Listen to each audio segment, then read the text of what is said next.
சொந்தங்கள் அனைவருக்கும் அன்பார்ந்த வணக்கம். நாம் பார்க்க போகிற பதிவு இன்னைக்கு புரட்டாசி மாதம் 1ஆம் தேதி. நான் இன்னைக்கு பூஜை வீடியோ தான் பார்க்கலாம். வாங்க வீடியோக்குள்ளே போகலாம். இன்றைக்கி செவ்வாய்க்கிழமை 17/9/2025. இன்றைக்கி புரட்டாசி முதல் நாள். இது கந்த சஷ்டி விரதம் போன வாரம் புதன்கிழமை ஸ்டார்ட் ஆகிடுச்சு. 48 நாள் விரதம் இருக்கிறவங்க கண்டிப்பாக ஸ்டார்ட் பண்ணியிருப்பீங்க. நான் இன்னையிலேருந்து தான் விரதத்தை ஸ்டார்ட் பண்ணுறேன். நான் என்னுடைய விரதம் கந்த சஷ்டி விரதம் முடிஞ்சு அதுக்கப்புறம் தான் 48 நாள் பூர்த்தி ஆகும்.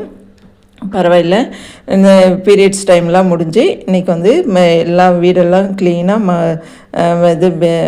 போர்வையெல்லாம் துவைச்சிட்டு அதுக்கப்புறம் வீடெல்லாம் மாப் போட்டு சாமி பாத்திரம்லாம் தேய்ச்சிட்டு ஃபோட்டோ எல்லாம் தொடச்சி நல்லா மஞ்சள் குங்குமம் வச்சு இன்றைக்கி முதல் நாளாக பூஜையை ஸ்டார்ட் பண்ணலாம் அப்படின்றதுக்காக எல்லாம் ரெடி பண்ணிகிட்ருக்கிறேன்.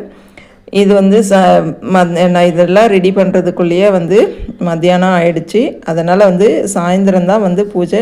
இன்றைக்கி விரதம் தான். இன்னைக்கு 2 வேளை ஒரு டைம் சாப்பாடு ஸ்கிப் பண்ணிவிட்டு 2 டைம் சாப்பிட்றது தான் என்னோடய விரதம்.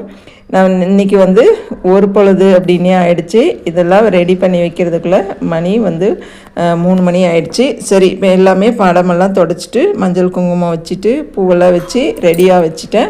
சாயந்தரம் 5:30 மணிக்கு மேலே விளக்கேற்றிக்கலாம் அப்படிங்கிறதுக்காக எல்லாம் ரெடி பண்ணி வச்சுட்டேன். லேட் ஆகிடுச்சு. எல்லாம் ஒண்டியாக எல்லா வேலையும் செய்கிறதுக்குள்ளே வீடெல்லாம் சுத்தமாக எல்லாம் தொடச்சி எல்லாம் பாத்திரம்லாம் கழுவி க்ளீனாக மாப் போட்டு இதுன்றதுக்குள்ளே சரியாக போச்சு. காலையிலே எழுந்து குளிச்சுட்டு பசங்களுக்கு சாப்பாடு சமைச்சு ஸ்கூலுக்கு அனுப்பிச்சிட்டு அதுக்கப்புறம் தான் இந்த வேலையை பார்த்தேன். அதனால் ரொம்பவே லேட் ஆகிடுச்சு. சரி, பரவாயில்லை, இருந்தாலும் சாயந்தரமாக சாமி கும்பிட்டுக்கலாம் அப்படின்றதுக்காக எல்லாம் ரெடி பண்ணி வச்சாச்சு.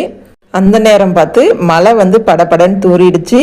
துணியெல்லாம் காய வச்சுருந்தேன். அவ்வளோ துணியும் எல்லாம் அள்ளி எடுத்துன்னு போட்டு அதுக்கப்புறமா வேலையை முடிச்சிட்டேன்.